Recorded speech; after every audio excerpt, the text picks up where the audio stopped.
Hello दोस्तों, स्वागत है आपका अपना चैनल उपेंद्र मैथ में। आज हम लेकर आए हैं संविधान के महत्वपूर्ण प्रश्न, जो कि चैप्टर आपका संसद है। संसद का पार्ट 2 है। ये आपका एसएससी, रेलवे, बैंक, इसके अलावा किसी भी स्टेट लेवल एग्जाम की तैयारी कर रहे हैं, सभी के लिए महत्वपूर्ण होने वाला है।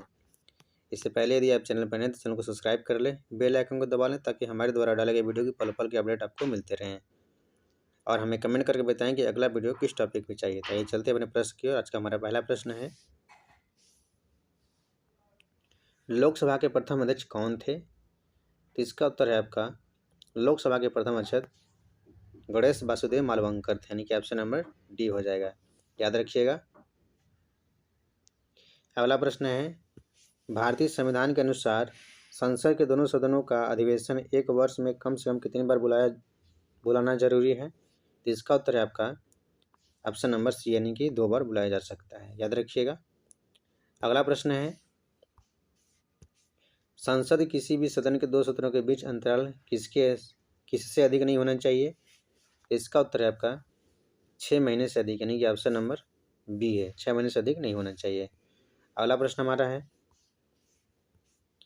किसी विधानमंडल के किसी सदस्य द्वारा प्रस्तुत प्रस्ताव को जनमहत्व का अविलंब मामला मानते हुए जो चर्चा की जाती है उसे क्या कहते हैं? तो उसे हम स्थगन प्रस्ताव कहते हैं, यानी कि ऑप्शन नंबर ए हो जाएगा। अगला प्रश्न है, निम्न में कौन सा संसद से संबंधित नहीं है? तो इसका उत्तर है आपका ऑप्शन नंबर डी, बर्खास्त करना। बर्खास्त करना संसद से संबंधित नहीं है। अगला प्रश्न है,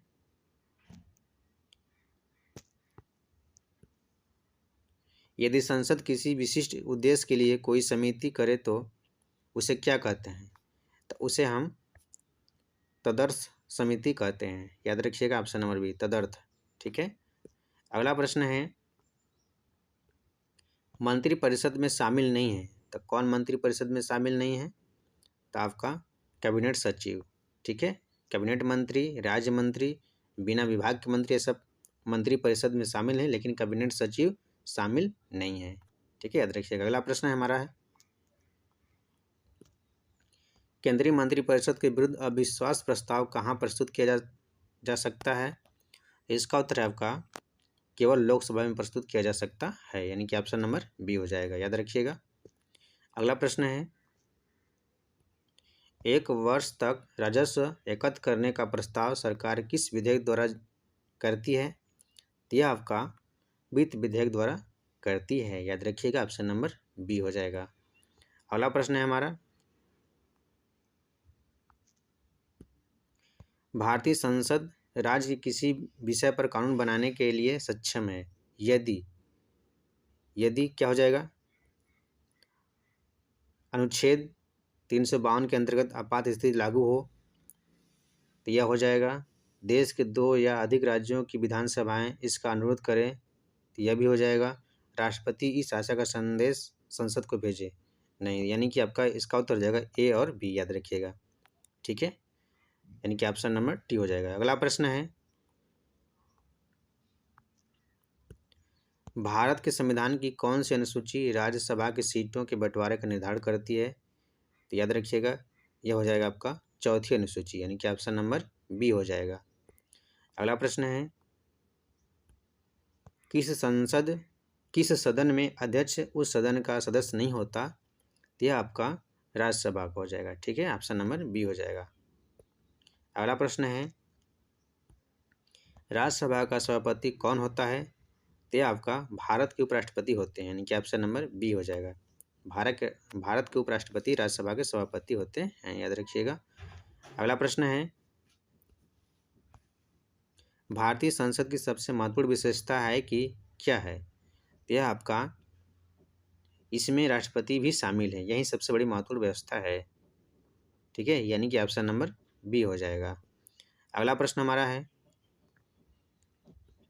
राष्ट्रपति द्वारा राज्यसभा के सदस्यों के नामांकन का नियम किस देश के संविधान से लिया गया है? तो याद रखिएगा, यह आपका आयरलैंड के संविधान से लिया गया है।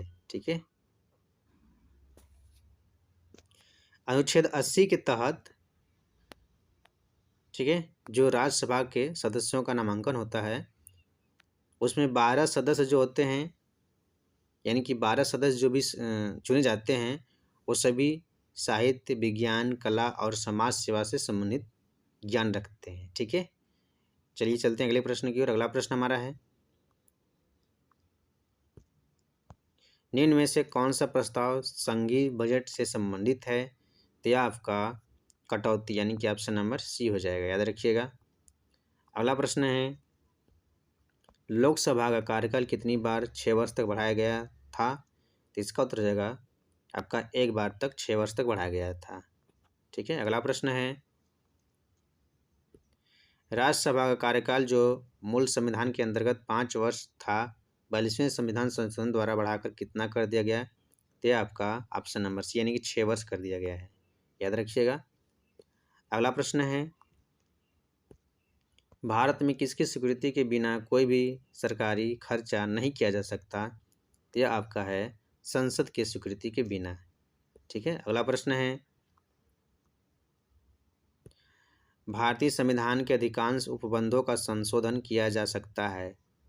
तो इसका उत्तर है राज्य विधानसभाओं द्वारा एक साथ मिलकर नहीं, अकेले संसद द्वारा। यह आपका है यानी कि ऑप्शन नंबर बी, अकेले संसद द्वारा किया जा सकता है, याद रखिएगा, ऑप्शन नंबर बी हो जाएगा। अगला प्रश्न है, कौन सा अनुच्छेद संसद को राज्य सूची के विषयों पर कानून बनाने का अधिकार देता है? तो आपका हो जाएगा ऑप्शन नंबर डी यानी कि 249 अनुच्छेद। ठीक है, अगला प्रश्न है, यदि केंद्रीय संसद को राज्य सूची में शामिल विधायी शक्तियों और विषयों का ग्रहण करना हो तो इस आशय का प्रस्ताव किसके द्वारा पारित किया जाएगा? तो लोकसभा, राज्यसभा और संबंधित राज्यों के विधानमंडल।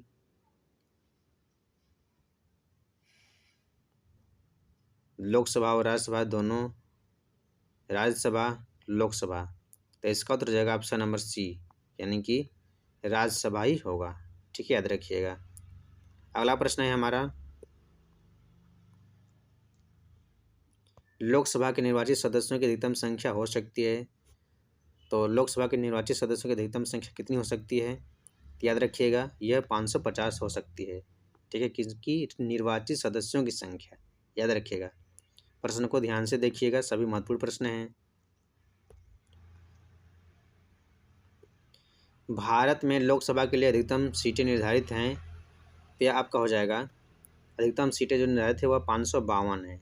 ठीक है, जो कि 530 जो हैं वह राज्य से आते हैं, जो 20 सदस्य हैं वह केंद्र शासित प्रदेश से आते हैं और 2 जो सदस्य हैं वह एंग्लो इंडियन समुदाय से आते हैं, याद रखिएगा। अगला प्रश्न है,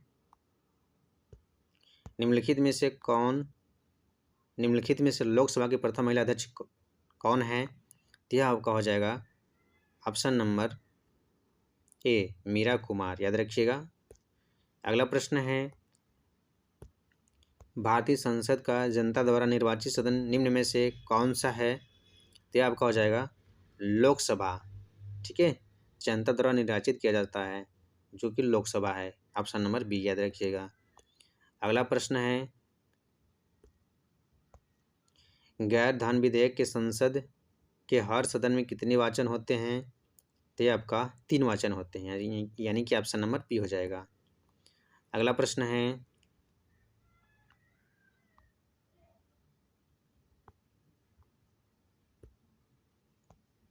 भारतीय संसद द्वारा विश्व संसदीय प्रणालियों में कौन सी अभिनव चर्चा प्रक्रिया समाविष्ट की गई है? तो यह हो जाएगा ऑप्शन नंबर बी, शून्यकाल। अगला प्रश्न है, डैश संसद के सदस्यों के लिए औपचारिक रूप से निर्धारित उपकरण नहीं है, तो क्या नहीं है? तो शून्यकाल नहीं है, याद रखिएगा। संसद में अपनी सदस्यता गवा देगा यदि वह कितने दिन तक अनुपस्थित रहता है? तो वह 60 दिन तक। अगला प्रश्न है, लोकसभा अध्यक्ष के वेतन और भत्ते कौन निर्धारित करता है? तो यह आपका संसद निर्धारित करता है, ऑप्शन नंबर डी हो जाएगा। अगला प्रश्न है, निम्न में कौन सा प्रशासन पर विधायी नियंत्रण के अंतर्गत नहीं आता? तो यह आपका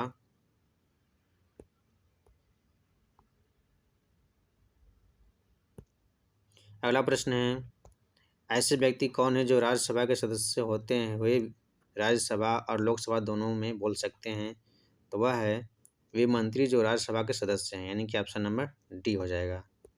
अगला प्रश्न है, राष्ट्रीय कोष का अभिरक्षक कौन सा अंग है? तो यह आपका विधानमंडल है, याद रखिएगा। यदि वीडियो पसंद है तो वीडियो को लाइक शेयर सब्सक्राइब जरूर करें। आज के लिए धन्यवाद।